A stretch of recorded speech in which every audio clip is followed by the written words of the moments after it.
Thank you for rejoining us for the second part of bringing relationships onto the path. This is part 2 of 4. Please make yourself comfortable.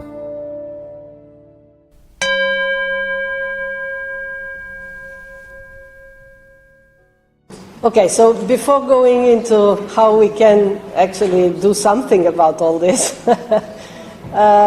maybe if someone has any question about this, or any comment, or yes. Question, but I might be the same as I went to the toilet at the end. I'm not sure. So the same as someone. Oh yeah. When you asked for yeah, there was a question. Yeah. It was about being in a spousal relationship. Yes. Oh yes, and having that freedom. I didn't ask the here to complete answer. So I guess maybe it is the same question. Yeah. So if you are in a relationship, is it possible to work within that relationship? That is your question, isn't it? To get to the point of being less dependent in an unhealthy way, you know.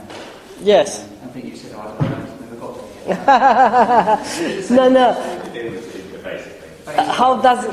Yeah. How does it? Yeah.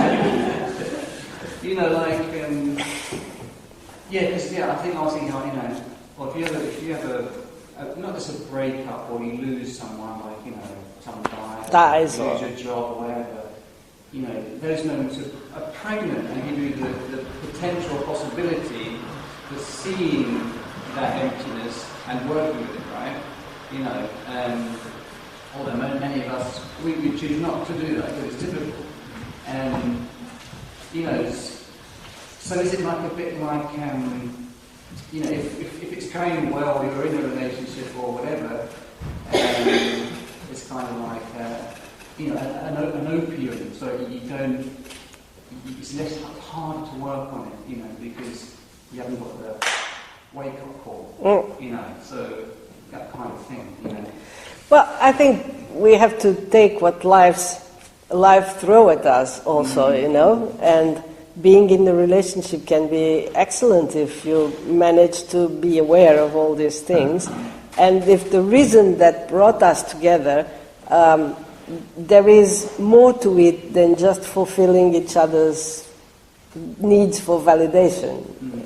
And if it becomes the field or the field for each one of the persons work on themselves and work on attachment and aversion and so on from a much more sort of comfortable space. You know, if you're very needy because you really feel very lonely, of course this is a sort of more direct way to do it, but it might be your choice or it might not be your choice, but whatever that, when it happens in your life, then if you can do it in that way, that can also be nice.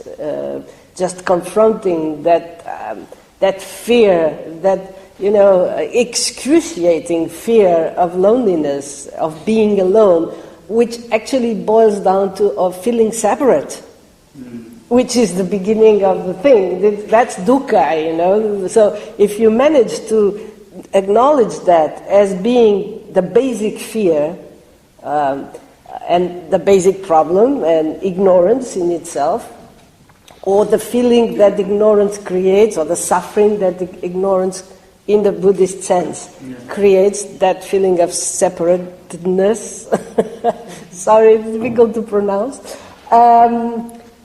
then fine. But if you are in a relationship and if that gives you a sort of comfortable space, the thing is you shouldn't sort of, how can I say, just totally relax in that and saying, okay, now I don't need to work on that because that's fulfilled, you know. That happens a lot, as I said yesterday. When people have a breakup, they come to the groups and do meditation, and then when they find a new boyfriend, we don't see them ever again because now they don't feel uncomfortable anymore, and then they don't need it anymore. So I think if we are wise, a wise way to go would be if you find yourself a boyfriend, or even not, but you just are in a point where you feel comfortable in whatever situation you are, either being with someone or not, but if you are comfortable, you shouldn't just lay back and say, now I found my balance, so I don't care about anything else. Because that balance is also transitory, and it even if it doesn't rely on other people, I am pretty sure that it relies on something. And when it relies on something other than yourself, or the truth about ourselves, then it's always unstable. You might not even know on what it relies until you lose it. It might rely on a lot of things, having a stable and a fulfilling profession, or having a nice career, or having good relationships with your friends, or having, nice kids, or whatever, even if you're alone and you feel totally comfortable. But there is always the risk that one of those things that you don't even acknowledge right now, because you might not know from where that stability comes or this sense of fulfillment comes, might fail you. Because that's in the nature of things. You can lose your job, your children can go elsewhere, and your status or your sense of identity and because it is built upon something which is external, always there is a part of that, can be shifted and can be threatened by any change, And we often don't realize from where we retrieve this sense of comfort until that thing fails us. So we should, once we are aware of this, it's not that we should abandon everything, or we could, but that's not the point. We don't have to break up with the person with whom we are, or just, quit our job, or just to see what happens, or to work directly with this, awful feeling inside. But we should not lay back and strive to find things that, strive to find who we truly are, which doesn't depend on anything external, or anyone.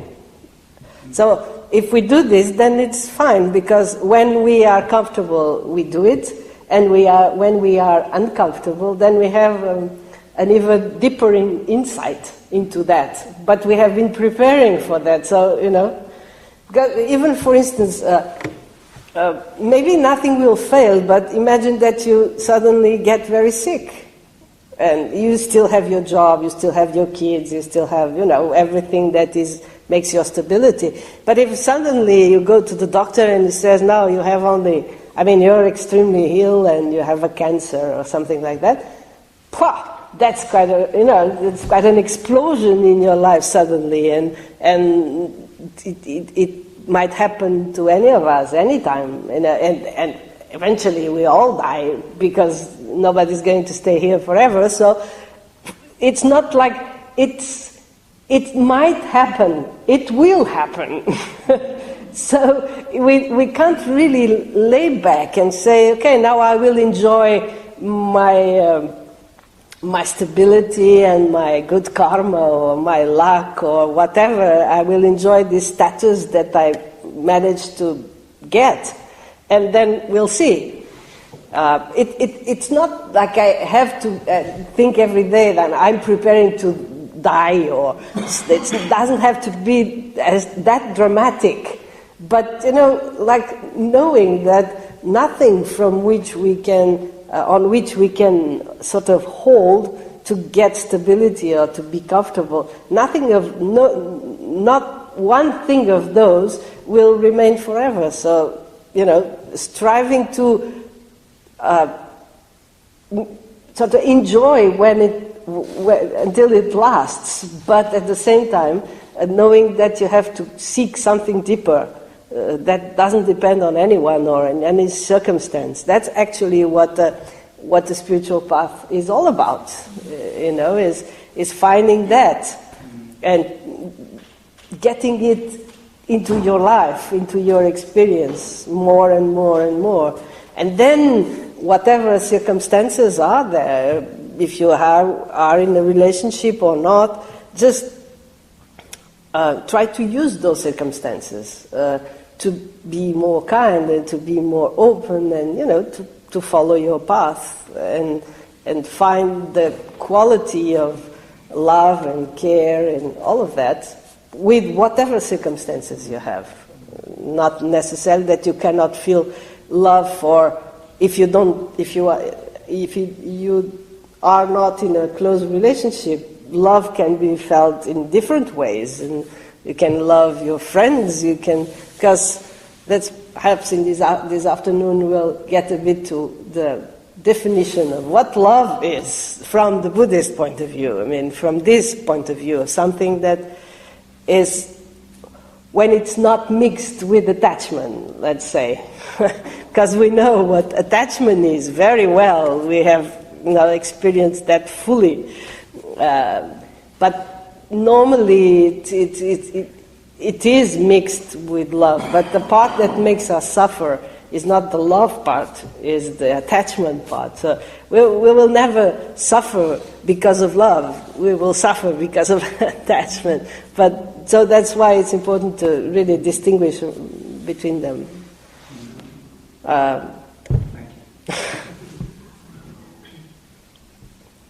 Anything else?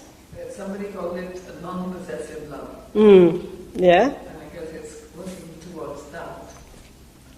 That we can be loving and be kind, but don't really need to own anything or don't need anything back. Yeah. I have, I think, I don't know if this word, if there is something like that in English.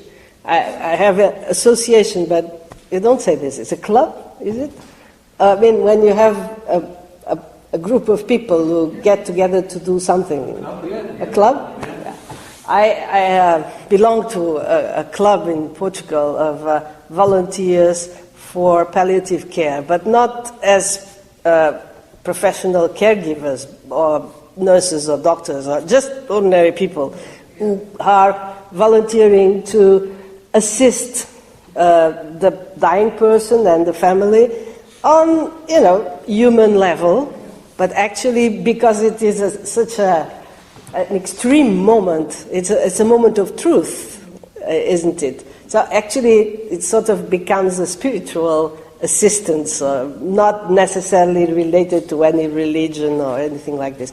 But this sort of work, this or any other volunteer work that you do, and especially in this case, because those people are going to die soon, normally. So there is not much space for attachment, because they will just leave soon. So you won't hook them into becoming yours or being in your life forever. So it's a very good training for learning this sort of love without possession, just giving without expecting anything. I have not much experience in it. I belong to the club, but it's more like people seek me more for inspiration in their work than for my own experience in being with people dying. But I can totally understand that, and people give this testimony quite often, that even though they don't expect anything in return, and it might sound like they are giving something, they say, we receive a lot more than what we give. Because that's the nature of things. When you approach someone with an open heart and no agenda and no role-playing or anything, you're just there as a human being, and if the person wants you to speak, you speak, and if the person wants you to sit in silence, you sit in silence, and if what he needs is to speak to you, you just hear him, and all of that, then there is a true relationship. It might not last forever. It might even just be for 1 hour, because you're actually not supposed, according to the rules in the hospitals and things like this, you're not supposed to follow one person. You go, you see one person, and you come next week, and you might not be with that person, you might be with someone else. So not even that you can attach to. But during that hour or that moment, you're truly there, you're fully there. And there is such an intense exchange in a totally open hand way that you're not expecting anything. And that person is not expecting anything from you. He knows he's going away. So, I mean, he won't give you his telephone number after 5 seconds saying, okay, tomorrow you call me. It's just there, that moment. And they really say it has changed their lives to see and to have such intense exchange with totally strangers, people that you have never seen before and you probably won't see after, or maybe 1 or 2 times, but it's so much deeper sometimes than you can live with someone for 20 years and never get to that level of, of exchange, human exchange. How many people have lived with their husband for 20 years to finally discover that it was a total stranger? He had no clue what he was thinking, all that time. So in this sort of relationships, it's very direct. And there you can really experience what we're talking about. No expectation. Even there, sometimes people manage to feel validated by this sort of job, but it's harder to get into that because there's no future. You can't project a future with that person. It's temporary. So it's just an example, but it helps us. It's not an investment in the relationship for the future. Exactly. You're not expecting that person to be there when you will need him, or So it's just in the moment, and there you can experience this sort of intense love and compassion and caring for that person during that time. And I think it's useful even just to imagine, because it can serve as a thermometer, to see where you're going, where are your feelings really towards someone. You see what I mean? If it's close to this, or if it's something totally different. There will always, let's be optimistic, there will always be some of this. But sometimes it's totally overruled by many other considerations and by our own needs. And then there is something else, it's the roles we're playing, because of all these connections we have with different people, we also can sort of become possessed by our role, like a mom, for instance, I'm not a person anymore, I'm a mom. And my children see me as a mom, and I become possessed with that role, and I can't see anymore that they're just people and not mine, and I can't see myself out of that role. But then of course we play lots of roles. Then if I go out in my professional life, then I'm a doctor, and people relate to me as a doctor, and I relate to them as a doctor, for instance, And we go around playing all these roles and having all these feelings inside these roles, and you know what I mean? And it's become so artificial. Then when you have this sort of relationship I was explaining with a dying person, all of that falls apart. It's I guess, quite a balance to achieve, to remain ethical and responsible and not attached. Yes. So that's quite something to work towards, to do what we need to do without attachment. Yes. When everything is challenging because because of our. If enlightened beings don't have this sort of challenge, because in the first place their ground basis is very wholesome. Yeah, they're not needy, so it's okay. Anything they do will just be, totally free of expectations or agendas or roles even. We can see that, like, for instance, if you meet the Dalai Lama, even though he's someone who is supposed to be in a certain status or anything, he will address you as a human being, and he will not even allow the relationship to fall into, a role playing, because he's just a human being, and he will have the same attitude whether he meets the President of the United States or the cleaning lady in the hall of the hotel. There is this fantastic, quite nice book called, I think, The Art of Happiness or something. It's written by an American psychiatrist based on interviews that he did with the Dalai Lama. And he tells this story in some chapter of the book, which I find very nice. Now the Dalai Lama is extremely well known, but like 20 years ago he was known, but not that well known, so it was easier to approach him. And at some point he was doing this series of talks in Boston or somewhere in America, and the hall where he was, that was happening was quite close to the hotel where he was staying, so he would, at the end of the day, he would walk back to the hotel instead of taking a car. And so, but of course he was never alone, he was always surrounded by, lots of people. So on the first day he came to the hotel, and while he was waiting for this lift to arrive, there was this cleaning lady emptying the ashtray or something near the lift, and he engaged in a conversation with her. She was probably Puerto Rican or something like that, because that's in America. There's always the people who do these kind of things are normally immigrants or things like this. So he started talking to her and asked, she had children and things like this. But I think she had no clue who he was. So it was just this strange man dressed in strange clothes, but he was very friendly to her. And she was not used to that, because, in this sort of high standard hotels, people don't talk to the cleaning lady, So she started talking, and she had some chat while he was waiting for the lift.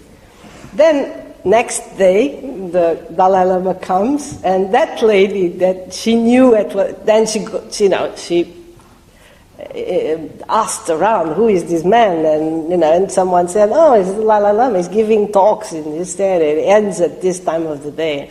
So next day when he arrived, there was that lady had invited a friend to be there when the Dalai Lama would come. So there were two of them, and then the Dalai Lama started talking. Next day there were 5 of them. And it went on, like, after 10 days, there would be, a row on each side. At the time he was getting to the hotel, there were 2 rows of people, and he was sort of shaking hands with everyone, because that's it, he's not so-and-so, this person coming from there wearing these robes. He's not the Dalai Lama, he's just a person, and he can relate with people on that basis, and you can feel that. You're not being treated like this or like that, like an important person or like a no one or a nobody. You're just treated as a human being, and you're talking to a human being, So when we have this feeling in ourselves, then all this role playing just, it's there, of course. If you're a doctor and a patient comes to see you, he will see you as a doctor. But you don't have to engage as a doctor. Yes, that persona, exactly. So it's the same thing if you're a mom or if you're a spouse, or if you sort of possessed by your role, then you can totally miss the person. that's how we come to live with someone for 20 years and just see my husband, but actually I have no clue what he's feeling or how he's feeling or what he likes even sometimes, Yes? So on that basis, on the other side, like, could you maybe talk on or say some words about how to relate to a spiritual teacher? Oh, yeah. Or not, some appropriate or useful way or something like that. Let me see if we have time for that. Yeah. I mean, we don't have to go that very, very deep, but the idea is we tend to project on our spiritual teachers and want to relate to them like we would normally relate with anyone else from whom we are expecting something. So because we have this, normally, let's say, if we meet with a spiritual teacher who actually embodies at some level what he is teaching, he will seem to you or appear to you as a reliable person, like Kalu Rinpoche, no? You feel like that person is not saying or is not there doing what he's doing because he needs you. He is there because he's offering something. So you tend to relate to that person with confidence, but at the same time you still want something from him. So that something has two levels. You want something from him on the spiritual level because you can sense that that person has lots of things to give you that will bring insight and, progress. But then the ego comes and, because he's a very important person, the ego will try to manipulate him into becoming your friend. Into hooking him into your own, drama. So that's where things become complicated. I think in the East, it functioned a little bit different. People had more of a clue about what the spiritual teacher was and what exactly they could expect from him, and just that. They weren't expecting him to call them or to be friends with them or to give them advice about which color they should paint their rest room or, this sort of things. But we function in a very different level, and perhaps because the idea of a spiritual teacher is relatively new in our society. We had the priest, but it was a different thing. So we can't really connect, and also these teachers are sometimes very, how can I say, they don't put many barriers or anything, they're just there, and there is this mixture of feelings where you know that what they can give you is very precious, but then at the same time, because being friend of someone so important, so fantastic, so perfect, would really enhance my sense of self, then there is this struggle that goes on to sort of hook him or her into being ours. Not necessarily in bad, but that also sometimes, but being ours as our friend, as someone that I can manipulate at least a little bit into doing what I want him to do, or giving me attention when I want it, or, this sort of thing. I suppose it happens with therapists also, because there is this relationship that goes in two levels. One is really the helping relationship, and then the other part, what you call, I think, transfer or something like that, isn't it? That you want to engage a relationship with that person because it's so you're fascinated by her or him. So I think we have to understand that in the best case, the teacher is not manipulable. You cannot manipulate him or her because if he's not needy, then it won't let himself be manipulated. Which can be very frustrating for the person, and that's why there is also sometimes so many bad things happening in spiritual communities, you know. Things like, you know, you have to be careful when you are a teacher, and especially if you are a man, and especially with women, because it all becomes very sensitive and very emotional. So, for instance, if he comes in and doesn't look at you because he's looking at something else, then the person says, "Oh, now he doesn't like me anymore," or things like this, and it becomes a whole problem, and then, well, it can become quite emotional. So as Westerners, we should understand that all this drama has nothing to do with the spiritual life. If we know a teacher and if we want to learn with him or her, we have to stick to that.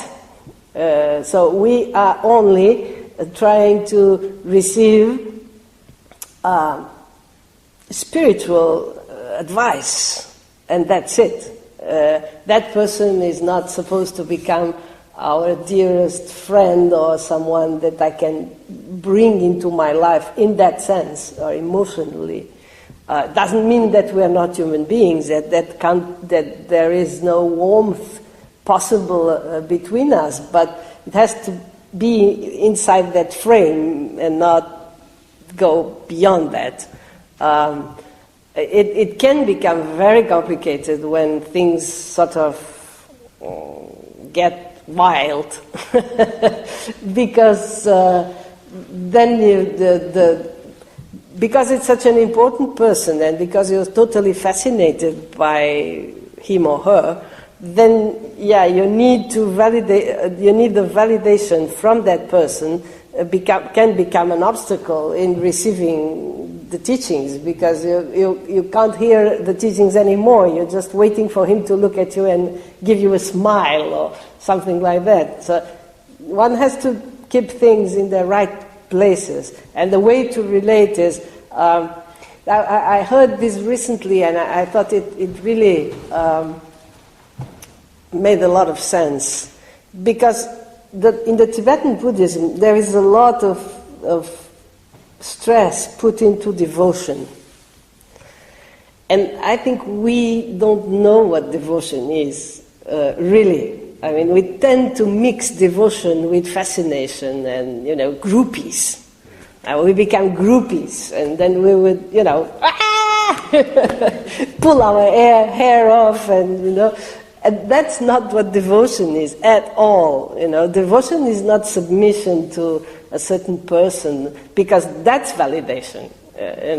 When Elvis Presley would, throw his handkerchief to the girls that was shrieking all around while he was singing, why is a handkerchief so important? Because it comes from someone, and then that will give that handkerchief, dirty handkerchief, give you a sense of enhancement. Then when you receive friends, you have that handkerchief framed on the wall, and you say, well, this is what, I got this from Elvis Presley in 1956, and wow, am I not an important person?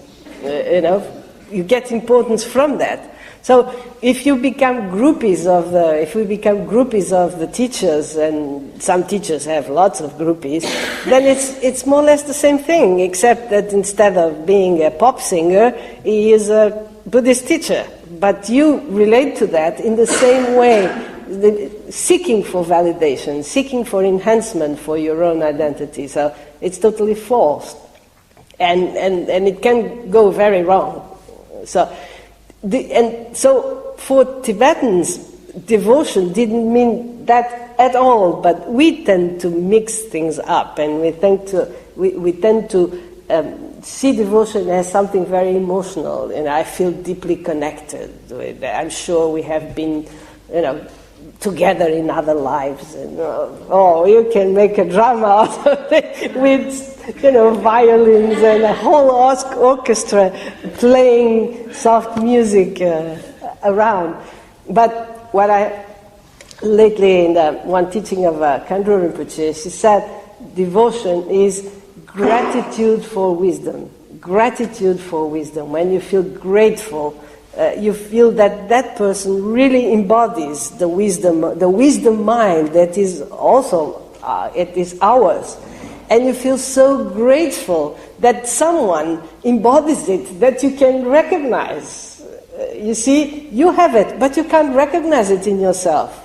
We all have it, but we can't see it. So if someone mirrors that wisdom mind that we have inside ourselves, and that it becomes visible, we feel deeply grateful for that. So that's totally different. It has nothing to do with the dirty handkerchief framed in our living room saying that it belongs to Elvis Presley or Tsering Paldron or something like that. We may have a little bit of that also, putting photos of yourself with the Dalai Lama in the Facebook, and there's a little bit of that. But it's okay. I mean, we're not perfect, and we're not intending to be perfect, and we don't have to beat ourselves if we're not perfect. But we have to understand things clearly, the difference between, So I found this definition wonderful and very straight to the point. Gratitude for wisdom, for embodying the wisdom.